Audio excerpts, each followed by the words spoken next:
चलिए आज हम लोग पढ़ेंगे प्रश्न कौशल। प्रश्न कौशल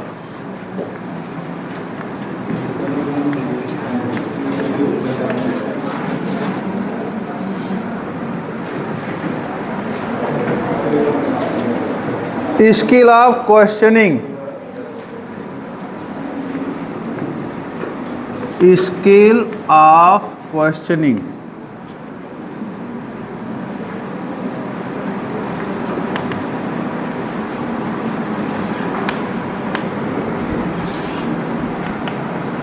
स्किल ऑफ क्वेश्चनिंग प्रश्न कौशल। देखिए ये भी एक आपका शिक्षण कौशल है। शिक्षण प्रक्रिया की जो शुरुआत है आदिकाल से ही प्रश्न उत्तर के रूप में हुई है और आज भी जो जिज्ञासु छात्र है वह शिक्षक से प्रश्न पूछता है और शिक्षक उस प्रश्न का उत्तर देता है। शिक्षक छात्र जो शिक्षक है छात्र की अधिगम की जांच या पाठ्य वस्तु के विषय में जिज्ञासा उत्पन्न करने के लिए प्रश्न को पूछता है। जो प्रश्न पूछना है अध्यापक शिक्षण का एक कौशल है जिसे शिक्षक को, जो छात्र शिक्षक है उसे सीखना चाहिए। और इसकी जो शुरुआत है जो यूनानी दार्शनिक सुकरात है उसने जो प्रश्नोत्तर विधि की जो शुरुआत किया है वहीं से उसकी शुरुआत भी हुई है और इस प्रविधि को उसने जो है सफलतापूर्वक अपनाया। देखिए आ जाइए सीधा प्रश्न कौशल पर। प्रश्न कौशल में प्रश्नों को पूछने से संबंधित प्रक्रिया को महत्वपूर्ण माना जाता है। यह प्रश्न पूछने की एक कला या माध्यम है। मतलब यह है कि इसमें जो शिक्षक है अधिगम की जांच के लिए या उसकी विषय वस्तु से संबंधित जिज्ञासाओं को जानने के लिए प्रश्न पूछता है। प्रश्नों के माध्यम से ही उसको जो है जानकारी हो जाती है। जैसे प्रस्तावना कौशल आप लोग पढ़े हैं, प्रस्तावना कौशल में भी प्रश्न पूछे जाते हैं और प्रश्न क्यों पूछे जाते हैं उसके पूर्व ज्ञान पर आधारित प्रश्न पूछे जाते हैं कि ताकि यह पता चल सके कि बच्चा क्या जानता है क्या नहीं जानता है। तो सबसे पहले आ जाइए इस कौशल के घटक, प्रश्न कौशल के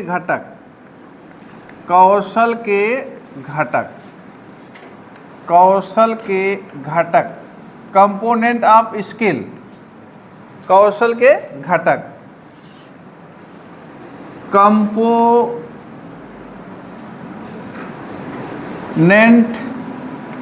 ऑफ स्किल।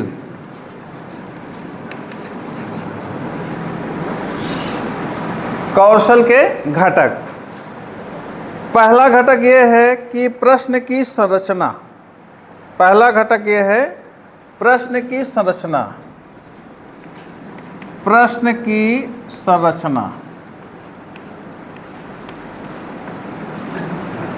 प्रश्न की संरचना।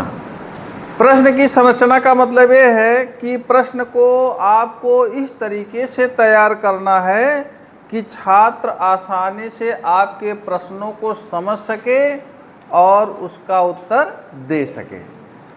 दूसरा है अस्पष्टता।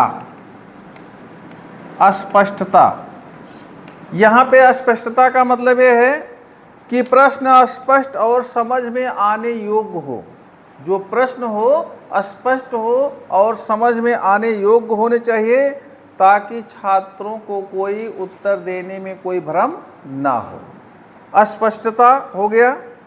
अगला है व्याकरण की दृष्टि से। व्याकरण की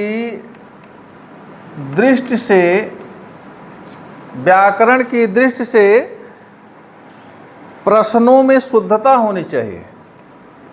प्रश्नों में शुद्धता, प्रश्नों में शुद्धता, व्याकरण की दृष्टि से प्रश्नों में शुद्धता। अब देखिए एक घटक आपका है व्याकरण की दृष्टि से प्रश्नों में शुद्धता होनी चाहिए। शुद्धता कैसी होनी चाहिए? जैसे यहाँ पे है कि जो भी आप प्रश्न पूछेंगे वो शुद्ध हो, उसमें मिक्स ना हो। जैसे मेल फीमेल का ध्यान रखा जाए, मेल फीमेल या कॉमन का ध्यान रखा जाए। जैसे ये है कि व्याकरण की दृष्टि शुद्ध में जैसे ये है कि क्वेश्चन आता है आपका, जैसे क्वेश्चन पूछा जाता है राम घर जाती है, राम घर जाती है, ये शुद्ध है? नहीं शुद्ध है। तो क्या होना चाहिए? हाँ, राम घर जाता है। मतलब यह है कि व्याकरण की दृष्टि से आपका शुद्ध होना चाहिए, जो भी आप पूछें उसमें जो है शुद्धता। अब जैसे यह आपका शुद्ध है, राम घर जाता है, ठीक है, ये आपका शुद्ध है। तो जैसे आपका यह है कि व्याकरण की दृष्टि से जो आप प्रश्न पूछेंगे वह शुद्ध होना चाहिए, ठीक है। अगला घटक यह है जो प्रश्न है विषय वस्तु से संबंधित होना चाहिए। प्रश्न विषय वस्तु से संबंधित होना चाहिए, विषय वस्तु से संबंधित होना चाहिए, संबंधित होना चाहिए। अगला घटक में प्रश्न विषय वस्तु से, यानी कि जो आपका सिलेबस है, ठीक है, जो आपकी पाठ्य वस्तु है उसी से आपका क्वेश्चन होना चाहिए, अदर जगह से क्वेश्चन नहीं होना चाहिए। अगला घटक यह है प्रश्नों में संक्षिप्तता होनी चाहिए, प्रश्नों में संक्षिप्तता होनी चाहिए, संक्षिप्तता होनी चाहिए, प्रश्नों में संक्षिप्तता होनी चाहिए। संक्षिप्तता का मतलब यह है कि जो प्रश्न हो संक्षिप्त हो, सीधा होना चाहिए, ताकि छात्रों को ज़्यादा समय बर्बाद ना हो, ठीक है। यह प्रश्नों में संक्षिप्तता होनी चाहिए। अगला यह है प्रश्न पूछने की जो गति है, प्रश्न पूछने की गति, जो प्रश्न पूछने की जो गति है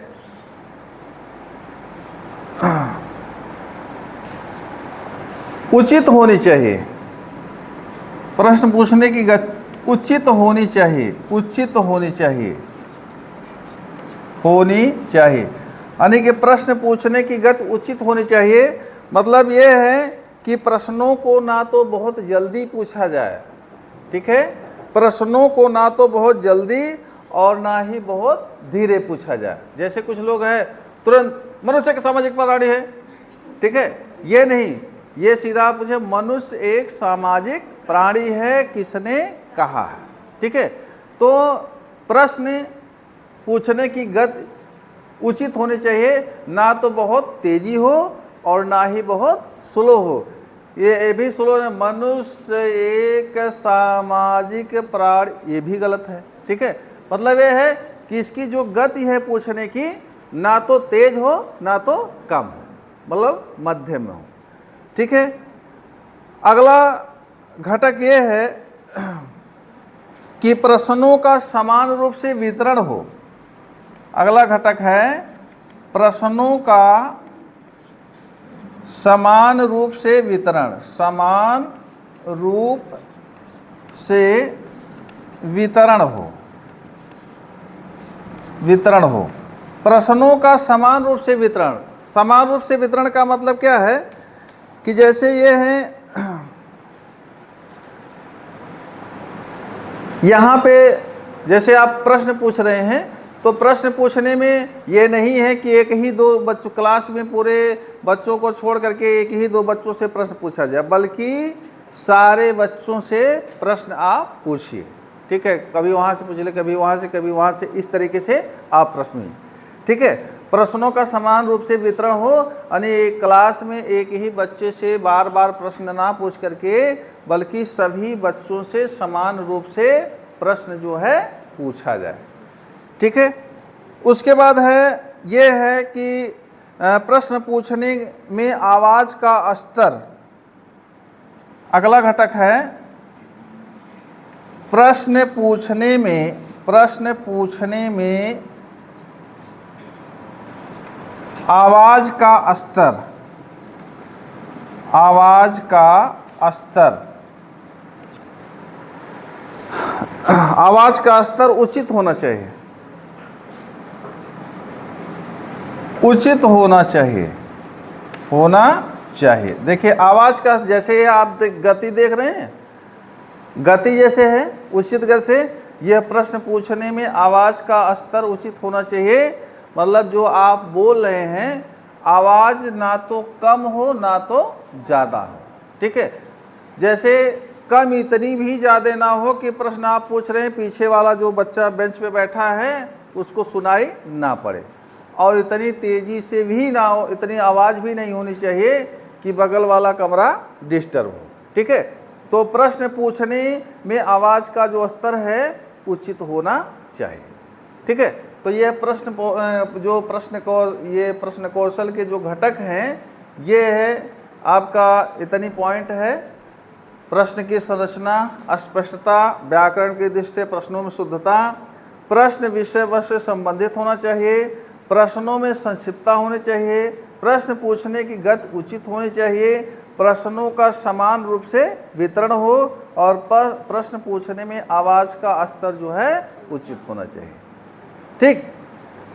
उसके बाद आ जाइए अब इसके उद्देश्य, इस कौशल के उद्देश्य, प्रश्न कौशल के उद्देश्य।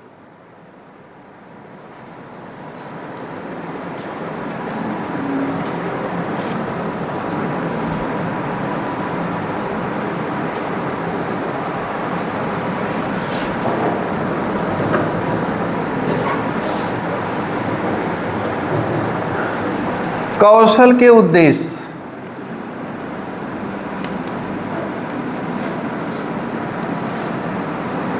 देखिए इस कौशल के यानी कि प्रश्न कौशल की क्या उद्देश्य है। पहला उद्देश्य यह है कि प्रश्नों की संरचना उचित रूप से करने की क्षमता प्रदान करना।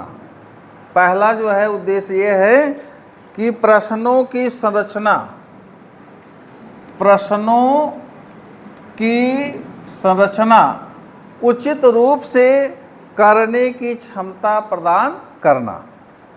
दूसरा उद्देश्य यह है कि प्रश्न उचित गति एवं आवाज़ से पूछने में यानी कि कुशलता बनाना। दूसरा यह है कि प्रश्न उचित गति एवं आवाज़ से पूछने में कुशलता बनाना। तीसरा उद्देश्य यह है कक्षा में प्रश्नों का समान वितरण करने की योग्यता विकसित करना। अगला उद्देश्य यह है कि कक्षा शिक्षण के लिए निर्धारित समय में उचित प्रश्नों में या उचित संख्या में प्रश्न पूछने के लिए कुशल बनाना। अगला उद्देश्य यह है कि जिन प्रश्नों का उत्तर छात्रों द्वारा सहजता से दिए जा सके ऐसे प्रश्नों का निर्माण करना। मतलब यह है कि प्रश्न आपको ऐसे बनाना है कि जो छात्र उत्तर दे सके उसी टाइप का आपको प्रश्न बनाना। ये नहीं कि क्वेश्चन बहुत हार्ड बना दिया जाए, विषय वस्तु से हट के बना दिया जाए तो छात्र जो है उसका उत्तर नहीं दे सकते। तो ये आपका उद्देश्य था। मतलब ये है, एक बार उद्देश्य पुनः सुन लीजिए। प्रश्नों की संरचना उचित रूप से करने की क्षमता प्रदान करना। दूसरा, जो प्रश्न है उचित गति एवं आवाज़ में पूछने में कुशलता बनाना। अगला यह है कि कक्षा में प्रश्नों का समान वितरण करने की योग्यता विकसित करना। समान वितरण का मतलब जो प्रश्न है सभी बच्चों से समान रूप से पूछा जाए, किसी एक ही बच्चे से बार बार क्वेश्चन ना पूछा जाए। अगला ये है कि कक्षा शिक्षण के लिए निर्धारित समय में उचित संख्या में प्रश्न पूछने के लिए कुशल बनाना। मतलब ये है कि समय जितना है आपके पास उसी समय में, ये थोड़ा है कि प्रश्नों की एकदम झड़ी लगा दीजिए, ऐसा नहीं। उचित समय में उचित प्रश्न ही पूछिए, जो आवश्यक है उसी को पूछिए, अनावश्यक जो है प्रश्न मत पूछिए, ठीक है। और अगला है जिन प्रश्नों के उत्तर छात्रों द्वारा सहजता से दिए जा सके उन्हीं प्रश्नों को बनाना, ठीक है। यानी कि ऐसे प्रश्न आप नहीं बनाएंगे कि छात्र जो है उन प्रश्नों का उत्तर ना दे सके। उसके बाद आप देखेंगे कि अपनी फाइल में कैसे बनाएंगे। अपनी फाइल में देखिए, अपनी फाइल में कैसे बनाएंगे इसको, जैसे और बनाए हैं और ये बनाए हैं उसी प्रकार से इसको भी बनाना है। जैसे प्रश्न कौशल है, सबसे पहले जो है यहाँ आपका विद्यालय का नाम हो जाएगा, ऐसे बनाएंगे फाइल में विद्यालय का नाम। दूसरे नंबर पे आएगा आपका छात्राध्यापक, छात्राध्यापक / छात्राध्यापिका, छात्राध्यापिका का नाम, या जो डीएलएड कर रहे हैं, हाँ, यहाँ सीधा प्रशिक्षक का नाम, ठीक है। इसके बाद यहाँ पे आप सीधा ये दिन, कक्षा, दिनांक, कक्षा, विषय यह बनाएंगे आपका।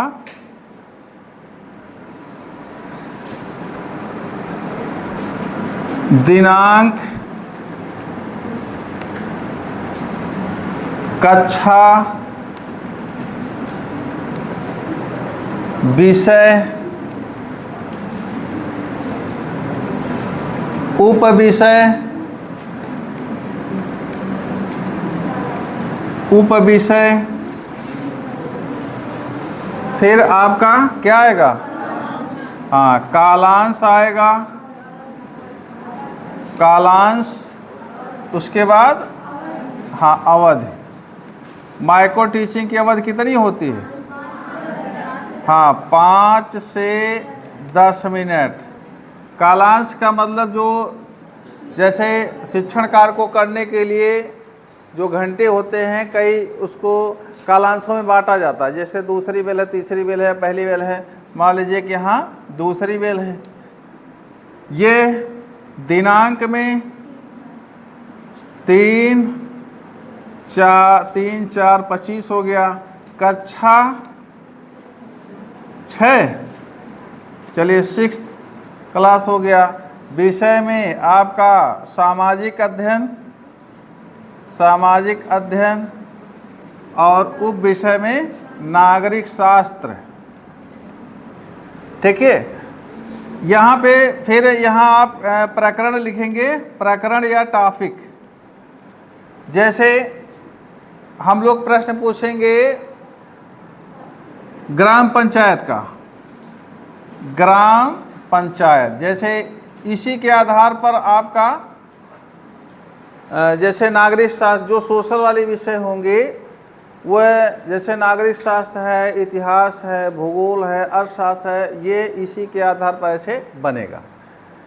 जैसे यहाँ पे ग्राम पंचायत है और फिर यहाँ इसी से संबंधित क्वेश्चन पूछना है, तो यहाँ आप जो है छात्र क्रिया या छात्र कथन लिख देंगे, ठीक है। और यहाँ छात्राध्यापक / छात्राध्यापिका, ध्यापिका कथन। यहाँ जो है आप क्रम संख्या लिख देंगे, क्रम संख्या, क्रम संख्या। ये आपकी क्रम संख्या किसकी हो गई, प्रश्न की, ठीक है, ये प्रश्न की।